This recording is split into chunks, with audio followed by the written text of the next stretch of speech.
মাদকের সুবলে আমাদের সন্তানদেরকে পরিকল্পিতভাবে ধ্বংস করার যে ব্যবস্থা করা হয়েছে, ওই পরিকল্পনাটাকেই আমরা ধ্বংস করে দেবো ইনশাআল্লাহ।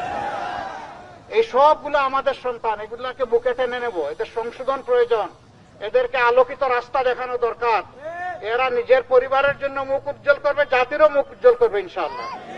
কারণ যুব সমাজকে পরিকল্পিতভাবে ধ্বংস করা হচ্ছে, অথচ এই যুব সমাজই একটা দেশ গড়ে দেয়। আমরা আগামীর দেশটা যুব সমাজের হাতে তুলে দিতে চাই। যুবকরা সব রেডি হয়ে যান, আমরা প্রস্তুত দিয়ে দেওয়ার জন্য। এখন নেওয়ার জন্য যুবকদেরকে রেডি হতে হবে। যুবকরা যদি রেডি হয়ে যায়, আলহামদুলিল্লাহ, ধরেন বাংলাদেশ একটা উড়োজাহাজ, সেই উড়োজাহাজের ক্যাপ্টেন থাকে 2 জন, ওই যুবকরা বসবে ককপিটে ক্যাপ্টেন হিসেবে, আর আমরা যারা আছি এই বয়স হয়ে গেছে, আমরা তাদের পিছনে বসবো প্যাসেঞ্জার হিসেবে ইনশাআল্লাহ। তারা দেশ চালাবে, আমরা সেই দেশের জন্য দোয়া করব, পরামর্শ দেব, তাদেরকে সঠিক পথে রাখার জন্য চেষ্টা করব। আমরা বিশ্বাস করি আমাদের যুবকরা ঠিকই আমাদের দেশকে একটা ভালো জায়গায় নিয়ে যাবে ইনশাআল্লাহ। ওই ভালো দিন আর ভালো জায়গার অপেক্ষায় আমাদের এই রাস্তায় নামা। আমি সবার কাছে পৌঁছতে পারবো না, কিন্তু আপনারা তো পারবেন আমার সালামটা সবার কাছে পৌঁছাই দিন। আপনাদের সবাইকে অনুরোধ করি আমার সালামটা পৌঁছাবেন।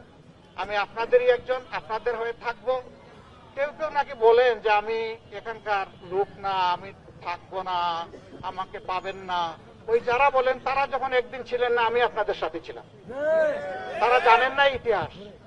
এখানকার মানুষের সুখে দুঃখে যেখানেই খবর পেয়েছি, আমার যতটুকু শক্তি আছে আমার 2 পায়ে দৌড়ানোর চেষ্টা করেছি আমি, এবং মানুষের সামনে আমি হাজির হয়ে বলেছি যে আমিও আপনার কষ্টের অংশীদার।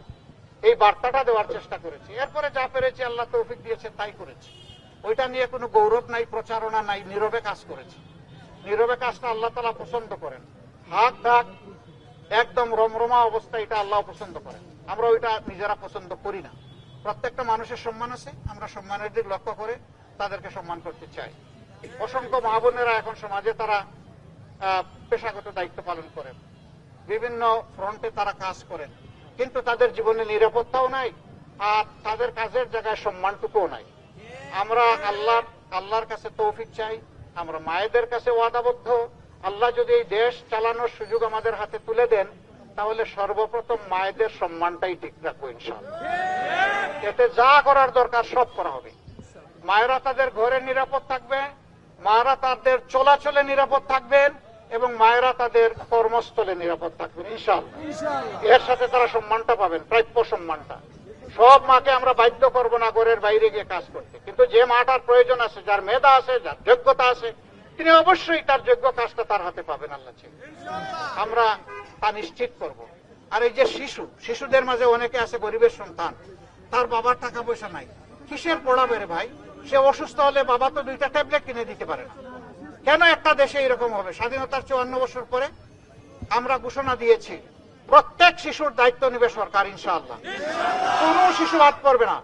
আজকে রাজার ছেলে রাজা হবে, এই সংস্কৃতি আমরা পাল্টে দিতে চাই। আমরা চাই যে একজন রিক্সা চালক ভাইয়ের ছেলের যদি মেধা থাকে, তাহলে ওই মেধাকে বিকশিত করে একদিন সে বাংলাদেশের প্রধানমন্ত্রী হবে ইনশাআল্লাহ। সেই দিন সে গরিবের দুঃখ বুঝবে, কারণ সে তো গরিব অবস্থায় বড় হয়েছে। যারা একেবারে সোনার চামচ মুখে নিয়ে বড় হয়েছেন, তারা গরিবের দুঃখ বুঝেন না, তারা গরিবকে ব্যবহার করেন তাদের প্রয়োজনে। আমরা ওই ব্যবহারের রাস্তাটা বন্ধ করে দিতে চাই।